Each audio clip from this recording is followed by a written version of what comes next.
Hello বন্ধুরা, আমার চ্যানেলে সবাইকে স্বাগত।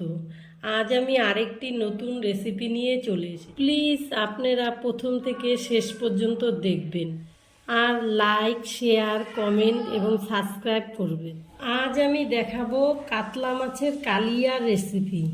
তার জন্য আমি মশলা নিয়েছি পেঁয়াজ বাটা, রসুন বাটা, আদা বাটা, লাল লঙ্কার গুঁড়ো, কাশ্মীরি লঙ্কার গুঁড়ো, হলুদ গুঁড়ো, টমেটো বাটা, কিশমিশ, কাজু, ফোড়নে নিয়েছি তেজপাতা, গোটা গরম মশলা, গোটা জিরে।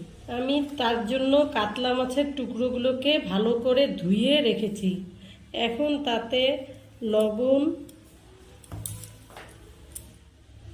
হলুদ গুঁড়ো দিয়ে ভালো করে মেখে নিব।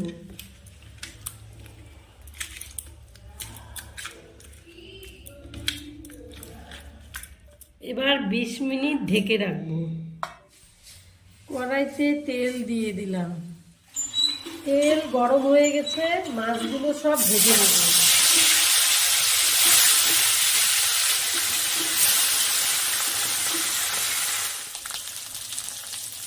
এখন মাছটাকে উল্টে দেব।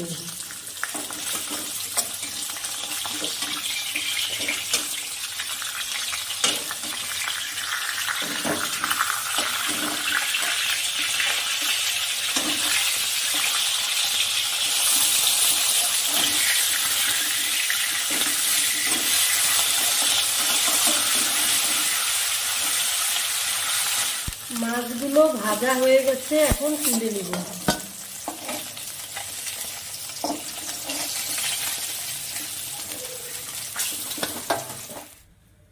ওই মাছ ভাজার তেলে আমি আরেকটু সরিষার তেল দিয়ে দিলাম।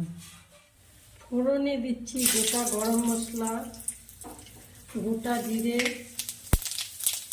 আর তেজপাতা। ফোড়নটা ভাজা হয়ে গেছে, এখন পেঁয়াজ বাটা দিয়ে দিই, রসুন বাটা, আদা বাটা, টমেটো বাটা, হলুদ গুঁড়ো, জিরে গুঁড়োটা আমি দেখাতে ভুলে গেছি, এজন্য এখন দিয়ে দিলাম।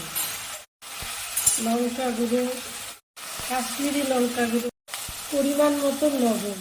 এবার মশলাটা ভালো করে কষিয়ে নেব।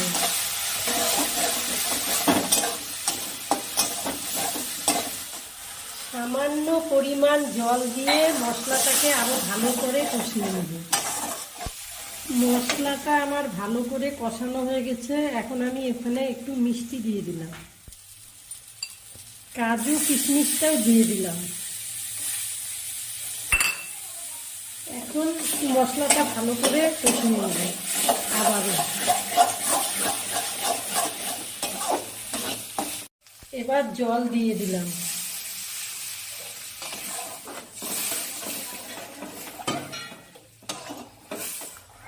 ঝোল ভালো করে ফুটে গেছে, এবার মাছগুলো দিয়ে দিব।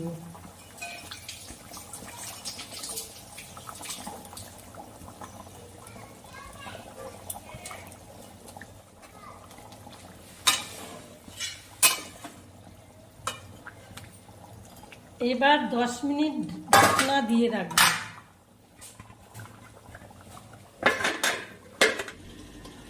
10 মিনিট পরে ঢাকনাটা খুলে নিলাম। এবার গরম মশলার গুঁড়ো দিয়ে নামিয়ে নিব।